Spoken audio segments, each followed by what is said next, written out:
Unified 911, anong matutulong namin sa'yo? Anya ti maitulong mi ken kapo. Anong may tatabang ko sa imo? Unsay akong ikatabang nimo? Ngini makadabang na misal ka no? Sa anumang wika o dialekto, may tulong na darating sa iyo.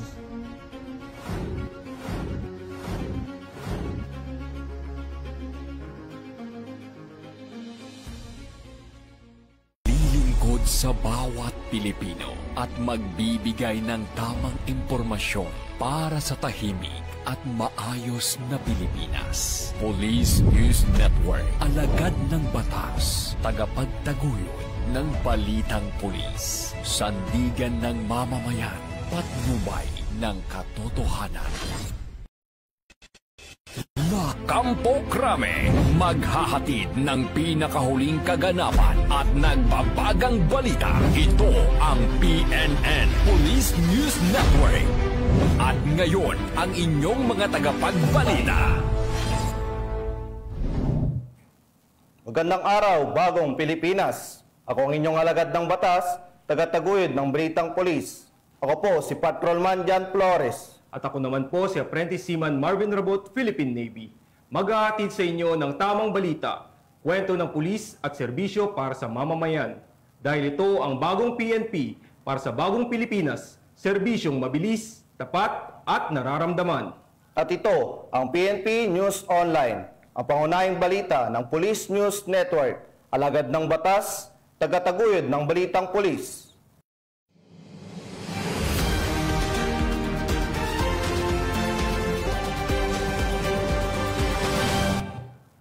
Narito ang mga balitang hatid ng ating PNN correspondents mula sa iba't ibang panig ng bansa.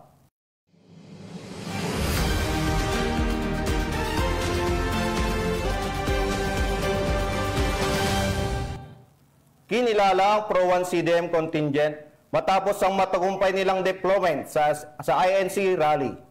Tunay na ipinakita nila ang husay at dedikasyon sa serbisyo. Yan ang ibabahagi ni Police Corporal Rafi S. Viloria. Na sinalubong ng Police Regional Office 1 ang kanilang Civil Disturbance Management Contingent noong 19 ng Nobyembre taong kasalukuyan matapos ang matagumpay na 3 araw na deployment sa Maynila para sa Iglesia ni Cristo Peace Rally for Transparency, Accountability and Justice. Pinangunahan ni Police Brigadier General Dindo R. Reyes, Regional Director ng Police Regional Office 1, ang seremonya kasama ang kanyang command group, regional staff, regional support units, provincial directors at buong pwersa ng PRO1. Pinarangalan ng mga opisyal at tauhan ng CDM contingent sa pamumuno ng PRO1 CDM Commander na si Police Colonel Fidel de Guzman Junio dahil sa ipinamalas nilang disiplina, tibay at katapatan sa tungkulin habang ginagampanan ang kanilang misyon. Itinampok sa seremonya ang kanilang mataas na antas na profesionalismo at kahandaan na mapanatili ang kapayapaan sa gitna ng malakihang pagtitipon. Muli nilang pinatunayan na ang pulis ng Region 1 ay maaasahan, malalapitan at tunay na mapagkakatiwalaan. Bilang pagkilala sa kanilang natatanging kontribusyon at walang humpay na paglilingkod, ginawaran ang CDM contingent ng mga parangal na sumasailalim sa kanilang matagumpay na misyon at hindi matitinag na dedikasyon sa pagpapanatili ng kapayapaan at kaayusan sa ating bansa. Mula dito sa Ilocos Region, ako ang inyong PNN correspondent, Police Corporal Rafi Viloria, alagad ng batas, tagataguyod ng Balitang Pulis. Maraming salamat, Police Corporal Viloria. Bayanihan para sa nakatatanda, PKG Community Affairs Development Division at non-government organizations naghatid ng kalinga at malasakit sa San Juan City. Ang buong detalye ng balita ay tinutukan ni Patrolwoman Carmela Panganiban.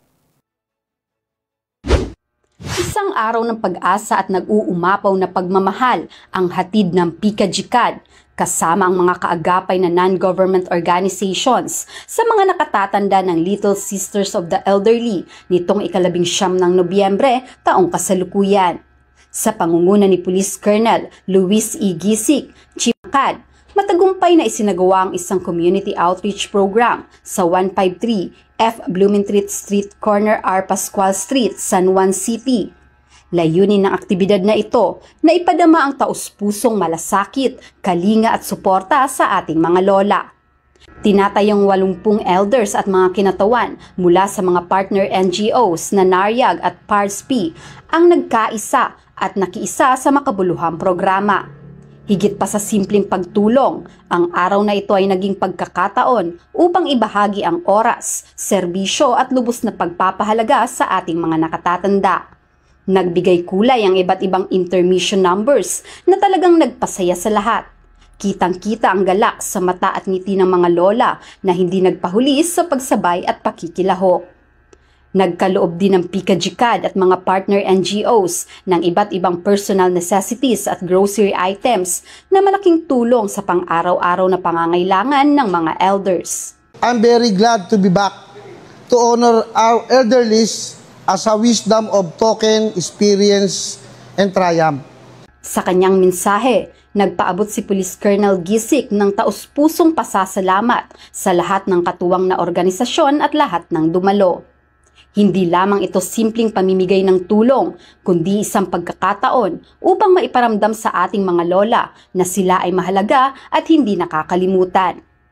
Tiniyak ng PICA-GCAD, kasama ang kanilang partner organizations na patuloy silang magsasagawa ng mga programang nagtataguyod ng kapakanan at kaginhawahan ng mga sektor na nangangailangan. Ang matagumpay na outreach na ito ay isang buhay na patunay ng diwa ng bayanihan at malasakit na patuloy na umiiral sa ating komunidad. Mula dito sa Little Sisters of the Elderly, ako ang inyong PNN correspondent, Patrolwoman Carmela Panganiban, alagad ng batas, tagataguyod ng Pembutang Pulis. Maraming salamat, Patrolwoman Panganiban. High-value individual, matagumpay na naaresto ng Iloilo City PNP. Patrolman Charmaine Balunsat sa balita. Walang takas sa kamay ng mga kapulisan ng 126 na taong gulang na lalaki sa isang bypass operation na isinagawa ng Regional Police Drug Enforcement Unit 6, katuwang ang Regional Intelligence Unit 6, PNP Drug Enforcement Group Special Operation Unit 6, at Iloilo City Police Station 4 nito lamang 18 ng Nobyembre taong kasalukuyan sa Barangay Kalumpang, Molo, Iloilo City. Ayon sa impormasyon, kinilala ang arestado na si alias Boss na itinuturing na high-value individual at residente ng Iloilo City. Na-recover mula sa pagmamay-ari at kontrol ni alias Boss ang 6 na piraso ng heat-sealed transparent plastic sachet at isang knot-tied transparent plastic bag na naglalaman ng inihinalang shabu at iba pang mga non-drug items. Nasa humigit kumulang 80 gramo ng hinihinalang shabu ang nakumpiska sa nasabing operasyon. Kasalukuyang nasa kustudiya na ng kapulisan ng arestado para sa tamang dokumentasyon at maharap sa kasong paglabag sa Republic Act 9165 o ang Comprehensive Dangerous Drugs Act of 2002. Patuloy ang dedikasyon at pagsusumikap ng mga kapulisan sa buong Western Visayas kontra iligal na droga upang maprotektahan ang komunidad tungo sa isang ligtas na bagong Pilipinas. Mula dito sa Western Visayas, ako ang inyong Police News Network correspondent, Patrolwoman Charmaine Balunsat, alagad ng batas, tagataguyod ng Balitang Pulis. Maraming salamat, Patrolwoman Balunsat. Nakumpiska ang mahigit 100,000 halaga ng shabu sa isinagawang bypass operation ng Bohol PNP. Patrolwoman Flora May Azares, ibalita mo. Arestado ang isang lalaki matapos itong makuhanan ng 102,000 pisong halaga ng hinihinalang shabu sa isinagawang bypass operation ng Bohol PNP sa Purok 7, Barangay Kahayag, Tubigon, Bohol. Nito lamang Nobyembre 17 ng taong kasalukuyan. Kinilala ni Police Captain Carl Joe Bello Franco, Chief of Police ng Tubigon Municipal Police Station, Bohol Police Provincial Office, ang suspect na si alias Bongot, 43 anyos, na residente ng Barangay Kalunasan, Calape, Bohol. Ikinasa ang bypass operation bandang alas 3:49 ng hapon na nagresulta sa pagkaaresto sa suspect at pagkakumpiska ng 6 na pakete ng hinihinalang shabu na may kabuang timbang na 15 gramo at may standard drug price na 102,000 pesos. Nasa kustodiya na ng naturang tanggapan ang suspect para sa dokumentasyon at tamang disposisyon. Patuloy ang determinasyon ng kapulisan sa pagsugpo ng ilegal na droga bilang bahagi ng kampanya tungo sa ligtas, disiplinado at maunlad na bagong Pilipinas. Mula dito sa Central Visayas, ako ay inyong Police News Network Correspondent, Patrolwoman Flora May Azares, alagad ng batas, tagataguyod ng Balitang Pulis. Maraming salamat, Patrolwoman Azares. Arestado ang isang wanted person ng mga otoridad sa Biliran. Ang balitang tinutukan ni Patrolwoman Cristel D. Palafox. Mga otoridad ang isang lalaking wanted person sa kasong paglabag sa RA 9262 sa Barangay Poblasyon, Almeria, Biliran. Bandang alas 11:55 ng tanghali nang maresto ang akusado ng matauhan ng Almeria Municipal Police Station kasama ang Biliran Provincial Intelligence Unit sa bisa ng warrant of arrest para sa kasong paglabag sa RA 9262 o Anti-Violence Against Women and Their Children Act of 2004 na may narekomendang piyansa na 50,000 piso para sa pansamantalang kalayaan. Dinala ang akusado sa Almeria Municipal Police Station para sa kaukulang dokumentasyon at tamang disposisyon. Ang pambansang pulisya ay masigasig sa pagtupad ng kanilang tungkulin na panagutin ang mga lumalabag sa batas upang mapanatili ang kaayusan, kapayapaan at seguridad ng mamamayan tungo sa isang ligtas, maunlad at disiplinadong bagong Pilipinas. Mula dito sa Eastern Visayas, ako ang inyong PNN correspondent, Patrolwoman Palafox, alagad ng batas, tagataguyod ng Balitang Pulis. Maraming salamat, Patrolwoman Palafox. Nakumpiska ang baril at droga sa isinagawang bypass operation sa Bukidnon. 2 individual arestado. Yan ang tinutukan ni Patrolwoman Risa Sahonia. Against the light, abay. Arestado ang 2 drug suspects sa isinagawang joint bypass operation ng Regional Drug Enforcement Unit, Bukidnon Provincial Intelligence Unit, City Drug Enforcement Unit Team, katuwang ang mga kapulisan ng Valencia City Police Station sa Barangay Lurugan, Valencia City, Bukidnon. Kinilala ni Police Lieutenant Colonel Brian M. Panganiban, officer in charge ng Valencia City Police Station and drug suspect na si Alias Tuto, 38 taong gulang, farmer, isang newly identified individual, alias Dayday, babae, 36 na taong gulang, isang housewife at mga residente ng nasabing lugar.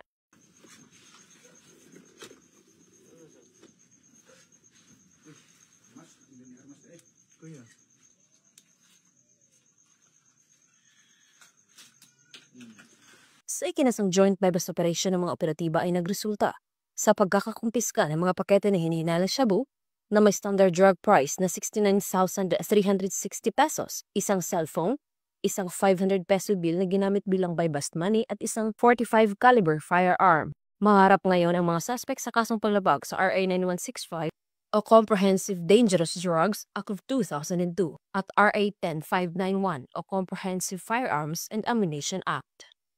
Mula dito sa Northern Mindanao, ako ang inyong Police News Network Correspondent, Patrolwoman Risa Sahonia, alagad ng batas, tagataguyod ng Balitang Pulis. Maraming salamat, Patrolwoman Sahonia. Arestado ang 2 katao at nasabat ang ilegal na droga sa bypass operation na isinagawa ng Pasay PNP. Ang balitang ito ay ibabahagi ni Patrolwoman Ivy Corporal. Naaresto ng Pasay City Police Station ang 2 newly identified street-level individual sa isinagawang drug bypass operation sa Barangay 181, Zone 19, Pasay City. Kinilala ang mga sospek na alias Ngi, 56 anyos, jobless, residente ng Barangay 181 na nahaharap sa paglabag sa Section 511, Article 2 ng Republic Act 9165 at alias Susan, 63 anyos, jobless at residente ng Pilar, Laguna na naresto dahil sa paglabag sa Section 11 ng nasabing batas. Narecover sa operasyon ang 6 na sachet ng hinihinalang shabu, isang black coin purse at isang 500 peso bill na ginamit bilang mark money. Tinatayang 4.3 gramo ang kabuang bigat ng shabu na may standard drug price na 29,240 pesos. Dinala ang mga sospek sa Station Drug Enforcement Unit para sa dokumentasyon at inihahanda na ang kasong isasampa sa Pasay City Prosecutor's Office sa pamamagitan ng inquest proceedings. Mula dito sa Camp Bagong Diwa, Bikutan, Taguig City, ako po ang inyong PNN correspondent, Patrolwoman IB Corporal, alagad ng batas, tagataguyod ng balitang pulis. Maraming salamat, Patrolwoman Corporal. Arestado ang isang lalaki matapos makuhanan ng legal na droga sa Maguindanao del Norte. Yan ang balitang tinutukan ni Patrolwoman Judian Alibo.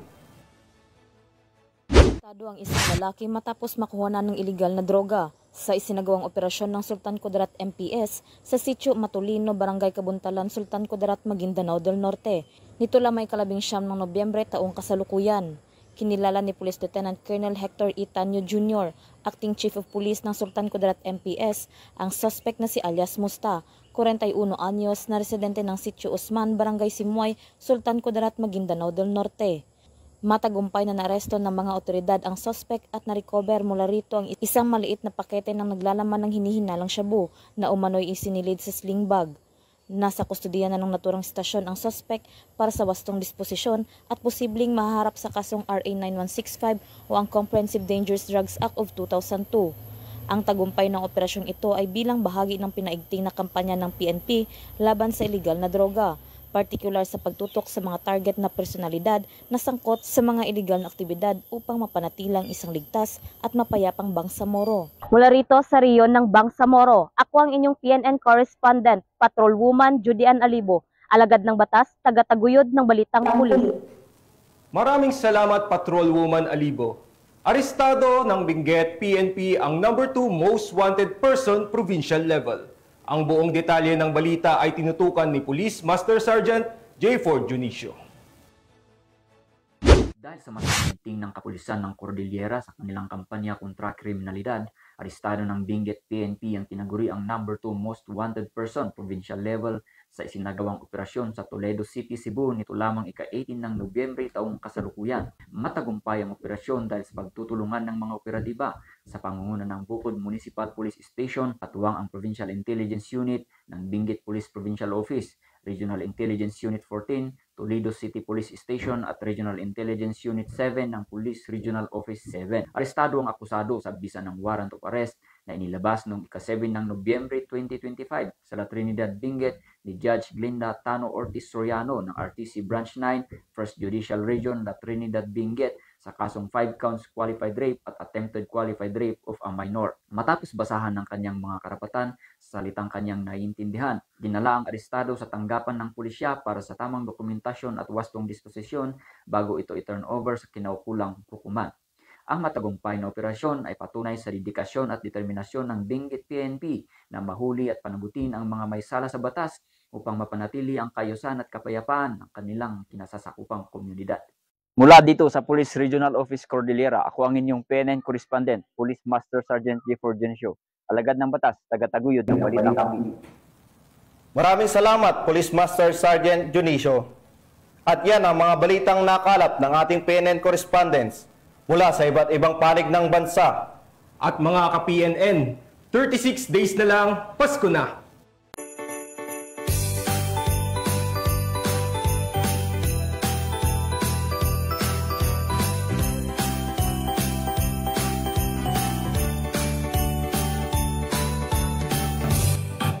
Sa ngalan ng pamunuan ng Philippine National Police, sa pangunguna ni Acting Chief PNP, Police Lieutenant General Jose Melencio Nartates Jr. at sa pamumuno ni President Ferdinand Bongbong Marcos Jr., kami ay maglilingkod sa bawat Pilipino at magbibigay ng tama at balanseng balita. Mula rito sa tanggapan ng tagapag-ugnay ng pambansang pulisya, kami ang inyong alagad ng batas, tagataguyod ng balitang pulis. Ako po si Patrolman Jan Flores. At ako naman po si Apprentice Seaman Marvin Rabot, Philippine Navy. Maghahatid ng tamang balita, kwento ng pulis at serbisyo para sa mamamayan. At ito ang PNP News Online, ang pangunahing balita ng Police News Network. Dahil ito ang bagong PNP para sa bagong Pilipinas. Serbisyong mabilis, tapat at nararamdaman.